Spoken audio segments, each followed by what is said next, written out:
প্রথম 4টা সূত্র আমরা শিখেছি এবং 4টা সূত্রের মাধ্যমে আমাদের এই 2টা শাড়ি কিন্তু টোটালি কমপ্লিট হয়ে গেছে। তাহলে আজকে শিখবো আমরা পঞ্চম সূত্রের কাজ। এখন আমরা উল্টাই নিব যে শাড়িটা কমপ্লিট হয়নি। দেখেন এখানে মাঝখানে কি কালার আছে? White colour. তো আমরা প্রথমে দেখবো যে হোয়াইট কালার এখানে কি আছে, মাইনাস, প্লাস নাকি 90 ডিগ্রি।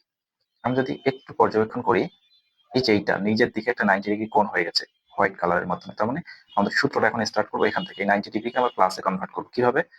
এই 90 ডিগ্রিটা নিজের দিকে ধরবো, দেন এই যে নিচের দিকে যে শাড়িটা আছে এটাকে বাম থেকে ডানে, এরপর এই শাড়িটাকে একবার উপরে উঠাবো এবং উপরের যে সেন্ট্রাল আছে এটা একবার ঘুরবে। এরপর এই শাড়িটা একবার উপরে গেছিল না, এইটাকে আমরা নিচে নামাই দিব। এই মাঝখানে শাড়িটা একবার এইদিকে ঘুরছিল না, তাহলে এবার পিছনে একবার ব্যাক হবে। প্রথমে এই শাড়িটা একবার এদিকে নিয়ে আসলাম, এটাকেও আবার পূর্বের জায়গায় ফিরে দিব। দেখেন এবার সাদার কিন্তু মাইনাস তৈরি হয়েছে। আবার এই মাইনাসটাকে এভাবে নিজের দিকে সোজা করে নিব।